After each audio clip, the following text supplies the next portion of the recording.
First and 10's Game of the Week is sponsored by Green and Phillips. With week 2 comes region play for some teams, so that already makes it a big week. But when you add some rivalry action to the fire, now that makes the flame even higher. With less than 5 miles separating these two schools, it only makes sense that Daphne and Spanish Fort is our Game of the Week.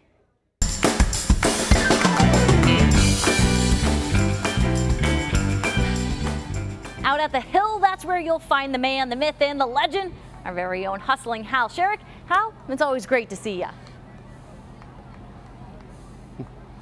Great to be here with you, Bree, and great to be at this game. This rivalry game has really become just that, and a really tough 6A Region 1 lineup. So really important for these teams to get started off on the right foot when it comes to region play. Spanish Fort trying to bounce back off of a pretty bad beatdown by McGill last week. Had some things to work on in the off week during practice, and they were ready to come to the field and see if they could put what they learned during practice to work today. Check out what happened.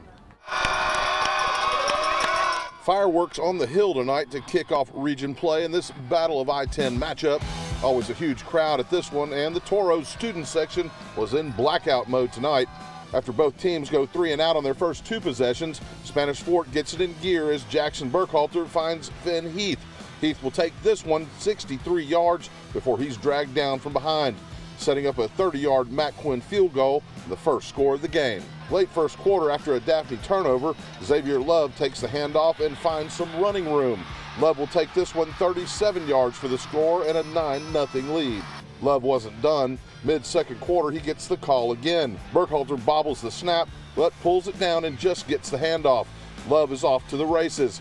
He finds nothing but green in front of him and takes this one 73 yards for the TD. Daphne, having all kinds of trouble getting any momentum going, muffs this punt reception, and a host of Toros are able to cover, giving Spanish Fort great field position on Daphne's 15. Then some good fortune for the Trojans as they're able to block a Matt Quinn field goal and get one more shot before the half. With 16 seconds left in the half, sophomore quarterback Trent Battle is able to find Christian Williams in the end zone. He's able to hold on, making a great catch, and gets Daphne on the board. This one goes to the half with the Toros leading the Trojans 17-7.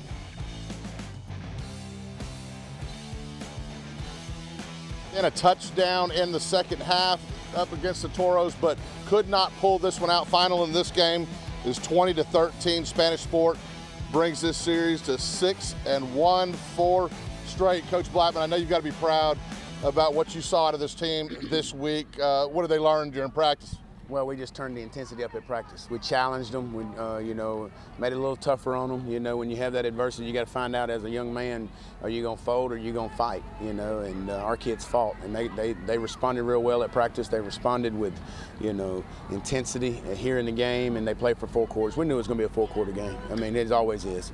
And there was that chance of momentum switching there in the second quarter with the block field goal attempt. They go down and score. Yeah.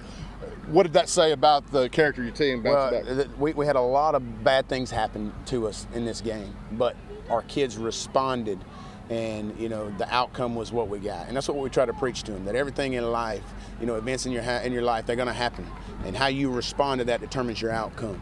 And so our kids responded tonight a lot better than we did last week, and that's what I'm really, really proud of. Good momentum to build on there. Coach Blackman, thank you for joining us tonight. Good luck moving forward. So there you saw it, just quite a showing by Spanish Fort. They really rebounded after that loss to McGill last week.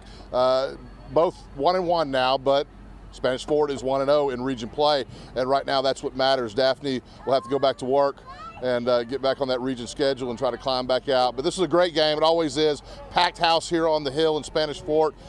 Standing room only around the fence lines. Wouldn't expect anything less, and Spanish Fort got to shoot fire the game this year. So that's how this one turned out. Bree, reporting live from the Hill, I'm Hustling Hal Sherrick.